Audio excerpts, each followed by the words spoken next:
Financial anxiety really is about chronic, and I'm going to underline chronic because you can be stressed about money, right? You can be stressed Mm-hmm. about money for a period of time. But when it comes to, I am stressed about this every single day, every single night, this is not going away. This is chronic and persistent stress, and it is morphing into worry and fear and anxiety. That's when we start to look at financial anxiety. If you feel like you cannot sleep at night, you're waking up in the middle of the night thinking about your bank account or your bills or what's going to go unpaid, that is a symptom of anxiety. If you find yourself not being able to focus, if you find yourself, your mood is shifting up and down, you can't sleep, you can't eat, IBS, your stomach hurts, you're uncomfortable, your palms are sweating all the time, the thought of money, and you're like already tensing up and you're uncomfortable. All of those are symptoms of financial anxiety.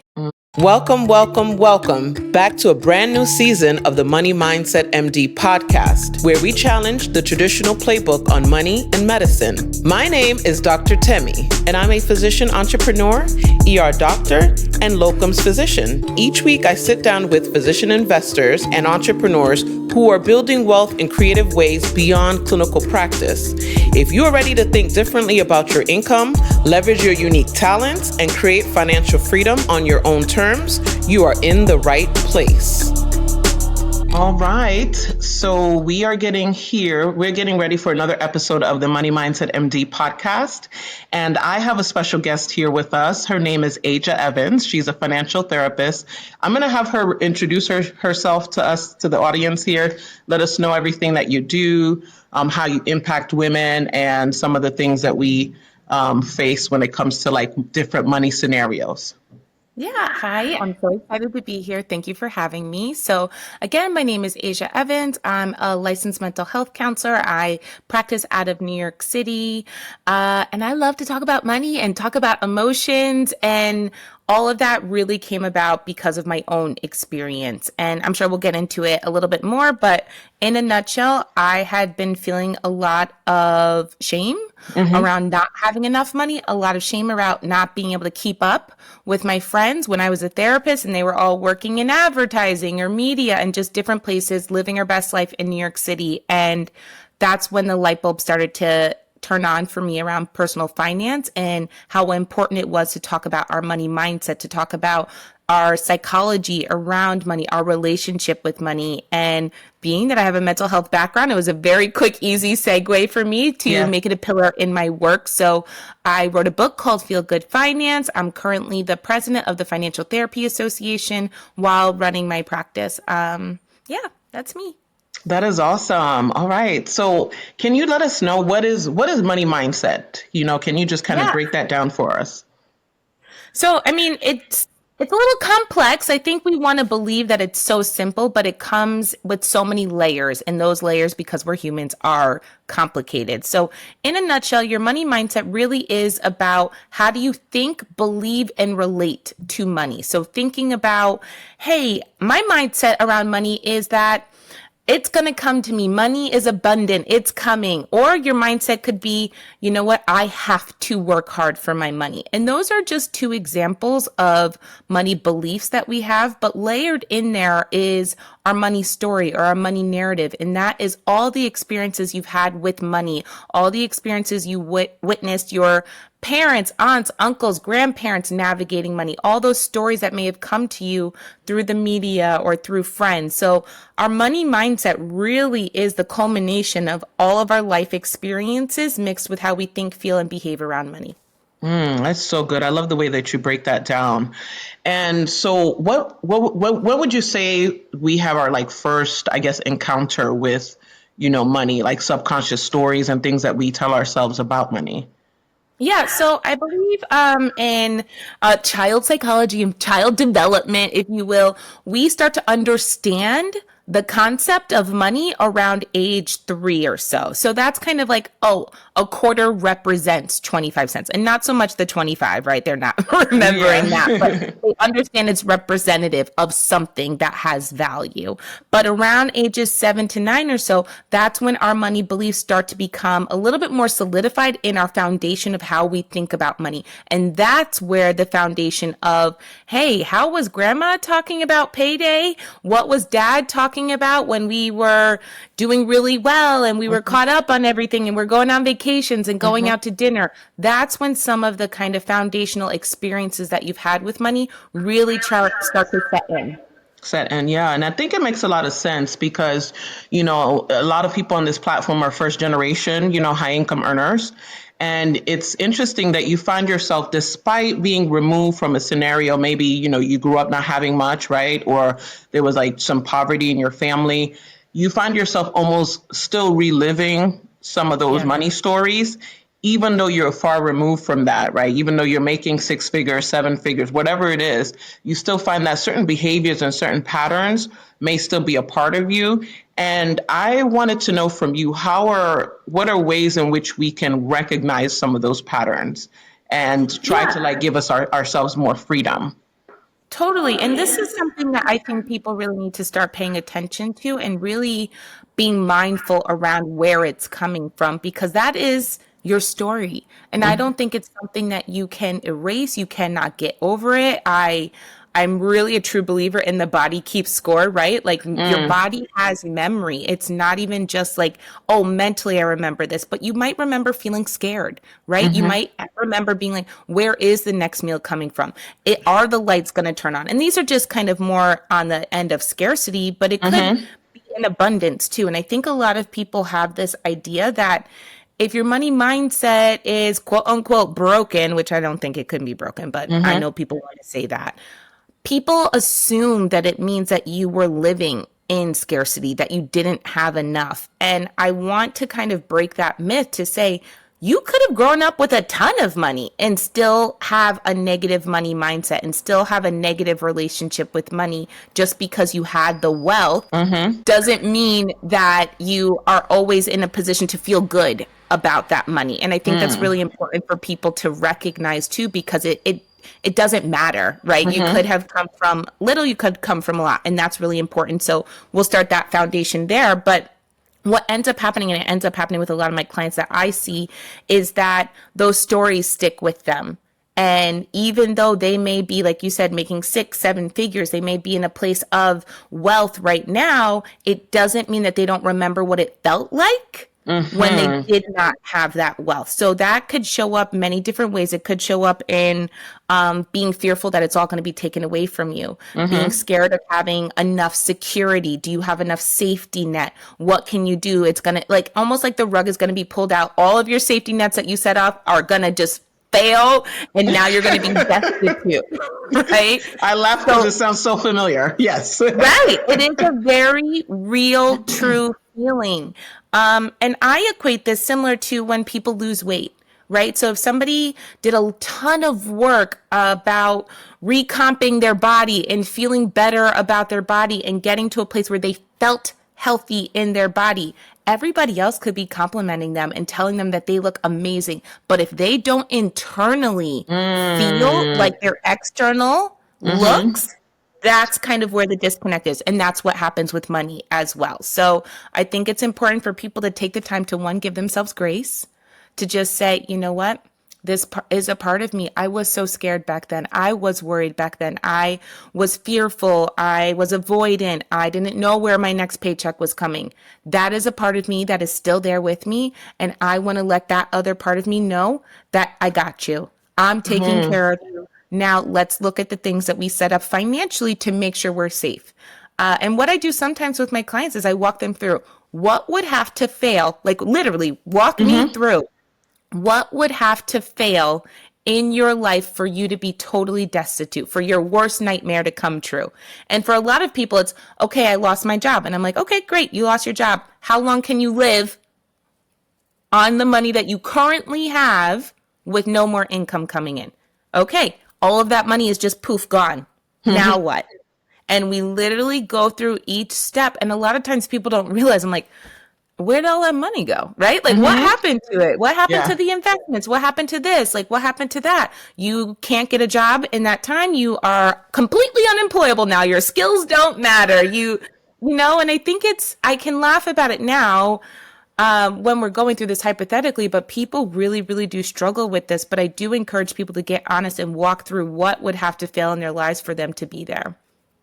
Oh, that's such a good point. I really believe in that wholeheartedly. And I think also when I work with my clients as well, when I say present, let's just present the worst case scenario, like you said, right? Let's just put it all out on the table. What exactly is going to happen to you? Are you really going to live on the street? Like, are you really going to not have any food to eat? Like, I'm sure you could find, and a lot of the times when we lay everything out on the table, they can actually find areas in which they didn't know they had money. Like, might have a savings account somewhere that they had been avoiding, or they might have, some investment options that they can like restructure and, basically have a way to have that, that solve for that intermittent cash flow crunch or whatever.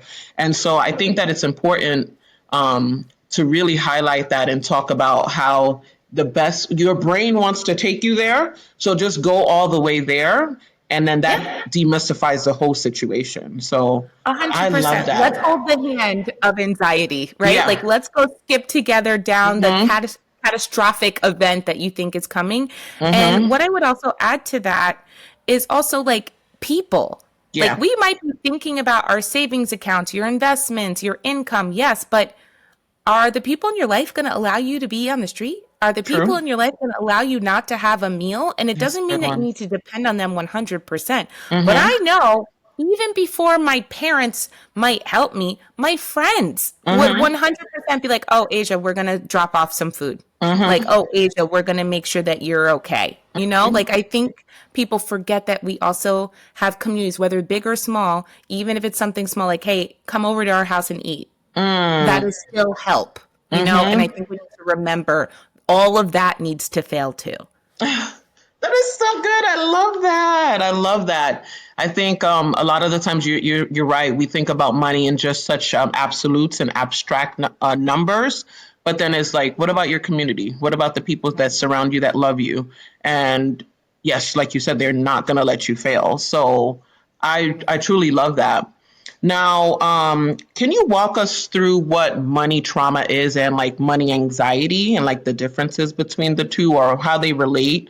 Because I think a lot of people don't realize that they may have different forms of financial trauma. And so we can just kind of highlight that as well. Yeah, so I'll start with financial anxiety because I feel like that is, I mean, honestly, both of them are pretty common, but I think people Mm-hmm. don't realize as much when they're really anxious about money and are dealing with kind of like financially anxiety provoking things. So, Yeah. financial anxiety really is about chronic, and I'm going to underline chronic because you can be stressed about money, right? You can be stressed Mm-hmm. about money for a period of time. But when it comes to, oh, I am stressed about this every single day, every single night, this is not going away. This is chronic and persistent stress, and it is morphing into worry and fear and anxiety. That's when we start to look at financial anxiety. If you feel like you cannot sleep at night, you're waking up in the middle of the night thinking about your bank account or your bills or what's going to go unpaid, that is a symptom of anxiety. If you find yourself not being able to focus, if you find yourself, your mood is shifting up and down, you can't sleep, you can't eat, IBS, your stomach hurts, you're uncomfortable, your palms are sweating all the time, the thought of money, and you're like already tensing up and you're uncomfortable. All of those are symptoms of financial anxiety. Mm-hmm. And it's really important to understand because it's starting to impact your life. It's starting to impact how you look at yourself, how you function in the world. And that's really important to just know because a lot of people don't realize, like, oh, Asia, I'm not sleeping at night because I Mm-hmm. am worried about this.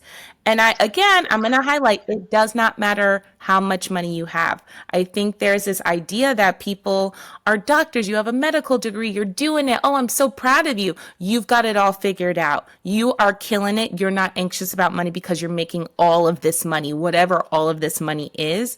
While the actual person living through it could be like, I feel awful about my money. I don't know what's going on. I don't have a ton of time to handle the business I need to be handling with my money.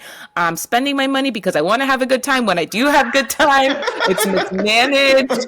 Like, there's a lot of things Yeah. that people could be going through and feeling really anxious about. And then we get to financial trauma, and financial trauma usually is pinpointing a event or a series of events that happened in your life that you felt negatively about involving money. And I highlight that because I don't think people realize that you are the only person that has to feel negative about it. Somebody else could look at that and be like, oh, that's a great situation. But you could feel really bad about that, and that could make it traumatic. And that is the highlight point of that is fear.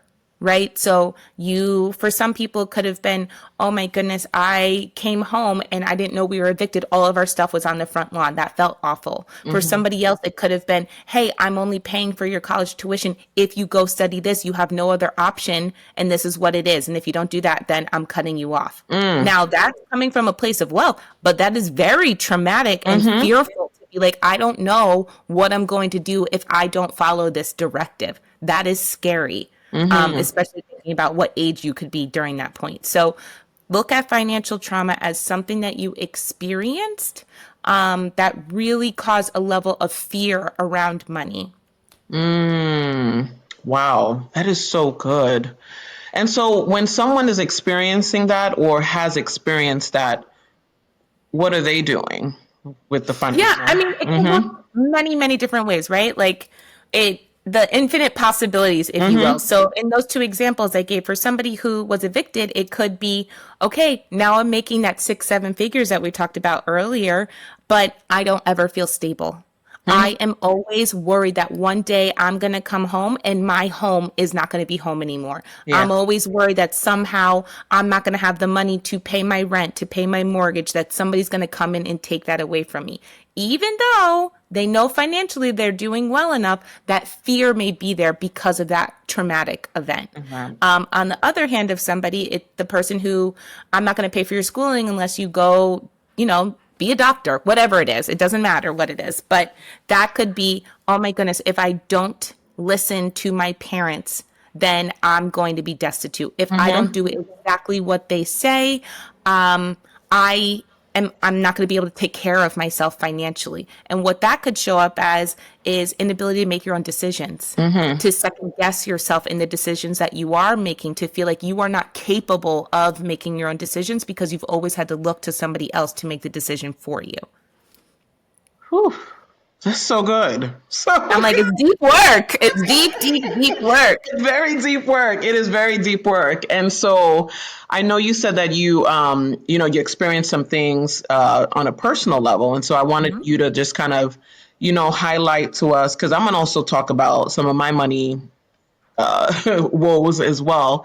And what got you into doing financial therapy? Yeah. So it really was my own story. So I was in my mid-20s and I was living in New York City, living my best life. At that time, I was making more money than I ever had before. And I honestly felt like I should be rich. And this is just the naivete of being a young 20-something and finally having like a big girl job. Right. I really did feel like I should be able to do whatever I wanted. So I did. So I was brunching, I was going to dinner, I was going shopping, I was going to happy hour, I was getting takeout, I was sending my laundry out, I was still paying for my car, I was traveling, I was doing too much, just too much. And you know what? My bank account could not handle that, so I was using credit cards. And I thought that if I paid the minimum down, that it would be enough and it would be fine. So after a year, I'm like, why am I not I should have great savings. I should have no debt anymore. I should be paying off things. I could have that, but I couldn't be doing that at the same time as everything else. And that was when I really discovered personal finance and really fell in love with it and wanted to just dive in deeper. And as I was kind of checking myself in my own spending, I would check in with how I would feel when I had to say no, or how I would feel when somebody would put the check down at a group dinner and everybody's like, oh, let's split it. And I'm like, oh, I got chicken fingers. You know what I mean? Right. And I got water. I didn't even drink. You're over here with like 4 glasses of wine and salmon steak and scallops. And I'm over here eating chicken fingers and like a side salad. Yeah. And in that moment, I started to feel bad about myself, and I felt like so upset that I couldn't keep up and so upset that my finances looked differently. And as I was interrogating these feelings, as a therapist does, I was like, I cannot be the only person going through this. I know I am not the only person feeling this. And that's what really led me to financial therapy and wanting to get louder and talk about this more frequently. And ultimately led me to writing the book. Because I was like, I wanted that information when I was that age. I wanted somebody to tell me, oh, Asia, you feel this way because back when you were in like eighth grade and everybody's rolling up with Abercrombie pants and your mom was like, I'm not paying those prices for a pair of your jeans. Right. That made you feel bad. And this is the same feeling, just in a different way. And we don't have to talk about Abercrombie back in the day because, I'm an older millennial. And so am I. Don't worry. Most of us are. we know about it, right? So Yeah. the vision of Abercrombie at that time was not necessarily for me, but I wanted it to be for me. And it felt, when you're that young, it feels like those signifiers are so important. And I wanted people to kind of understand, hey, now that you're an adult, what about those like money narratives and those money beliefs that you grew up with are now carrying over? And that was one of them for me, is that I didn't like when I couldn't keep up. I had to do a lot of work on that, So that's really what led me to this work. Just my own story of like, damn, I want to go on those bomb ass vacations too. Yeah. I do. And so, women physicians, are you hearing this? So this is probably one of the main reasons why some of us get caught up in that whole lifestyle creep, right? Like, so you feel like, okay, I've gone to medical school, I've done residency, right? You've taken on the debt, you've taken on the liability, you work so hard. I deserve this. Right. Yes. And then you keep on deserving it and deserving it and deserving it. And then before you know it, you are not keeping track of all the spending. Right. And then you have a cash flow crunch. And then you find yourself living paycheck to paycheck in spite of you having a high income. And so now it's like, what do we do in order to, like you said, kind of tune into those feelings, like, and go back to that space and time where maybe there was somebody that told you no, there was certain things. I know for myself, it was the same thing. There were certain things I couldn't afford growing up. My mom was like, yep, you're going to wear Payless. And I wore Payless up until maybe high school. I think I even got teased for that. And so, of course, I get out of residency and I'm like, all right, I'm balling. Hey, make it rain. But then it was like, no, you have student loans to pay off. You have, other expenses that come up, right? And then being first generation, a lot of the times you find yourself almost getting into that role of helping other people or having this, like, what is it, survivor guilt kind of thing. And so you end up trying to be captain, save everybody. And then you're overspending in that way too. And so I like what you just said. I really do. And so it's very important to really be in tune with those money stories and not beat yourself over the head with it. Like, oh my God, you have this money story. It's like, where do you feel in your body? Okay, I didn't like that. It made me feel bad. And be honest with yourself. Yeah. And I think the honesty and allowing those feelings to exist is so important. Like, yeah, that was hard. Okay. Like, let's allow you the opportunity to just say to yourself, wow, that was hard that I went through that. Okay, I understand where I made these mistakes. And now I want to just do something differently. And again, it's deep work. It can be very, very painful because a lot of times we are drudging up things about family. We're drudging up things about respect for our elders, respect for our family. And a lot of times, and it comes up very frequently with my clients, that they're like, but Asia, my parents did the best that they could. I'm like, listen, I'm not trying to debate that. I believe you, but I need you to acknowledge that parts of your upbringing just may have been hard. Yeah. And that's okay. And it doesn't take away from them doing their best or them being the best parent in the world or the worst parent in the world. It's not even about that. It's just about you creating space for your feelings. And then forgiving yourself for the mistakes that you may have made because you just didn't know. And that can be really, really difficult for us. And at that time when I was doing that, I just didn't know. I look back, I'm like, wow, Asia, you had so much time working that 9 to 5. You had no children, no husband. You had your friends. You were having a good time. Girl, if you could have just picked up 2 shifts somewhere, if you could have just been making an extra little $200 something a week to Mm-hmm. just throw towards your student loan debt or throw towards retirement, that Mm-hmm. would have been great. But I'm like, yeah, almost 40-year-old Asia knows that, of course. Of But like course.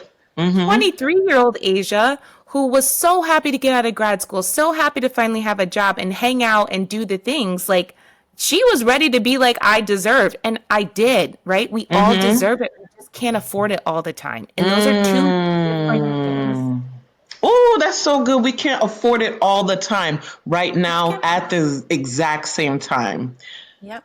I like that. And I think that's so important. You know, a lot of the people that, on here, they sometimes want to invest in real estate. They want to invest in the stock market. They want to invest in businesses. And, there's all these feelings of like, well, I need to play catch up now, right? Because a lot of us, when we go to school, we're in school for about 10 to 15 years, forever. And so, our colleagues who have gotten out of school, maybe in their early 20s, 30s, they might have had like a 10-year head Yep. start, right, in the market. And so we find ourselves trying to rush and do things and make a lot of financial mistakes that way too. So, Yep. um, wow. So now how does one build financial safety? Because, a lot of this is, now how do I start feeling safe with my money? Yeah, and this is, individual, as you can imagine. So Mm-hmm. a lot of it has to begin with you really interrogating your own feelings, Yeah. right? What do you need? What does safety look like? How can you afford that? Like, really? And a lot of people have to look at their numbers to understand what's coming in and what's going out to be able to figure that out. Because sometimes it is not paying $10,000 for the penthouse that makes you feel safe. I'm like, you might feel safer in a $5,000 apartment, right? Like we can decrease that. Yeah. And those are just hypothetical numbers, right? Yeah. But I think it's important for people to recognize what safety looks like for you. So for some people, it could be, hey, I need to have at least 6 months emergency fund saved up. I need to know that my bills are paid completely on time and that I have the extra money sitting there waiting to be used for next month's. Okay, great. For somebody else, it may be I only need $2,000 in my account so I know I can handle emergency because I know I'm working constantly. Yeah. Now, that may not feel safe for everybody. That may not feel like, oh, the financial gurus told me to say that. But if that feels safe to them, great. I would be like, okay, can we get it to 1 month? Mm-hmm. Two. Mm-hmm. But what feels safe, right? So for entrepreneurs, that money in the bank in that emergency fund may feel need to feel safe with a lot more money than somebody who has a W-2 because they're like, listen, if business dries up, it's on me, and that's what Tell it me. is. So Mm-hmm. I would say thinking and interrogating yourself, what does it look like for you to feel financially safe? Now that's the money aspect, right? Okay, let's make sure the money is there.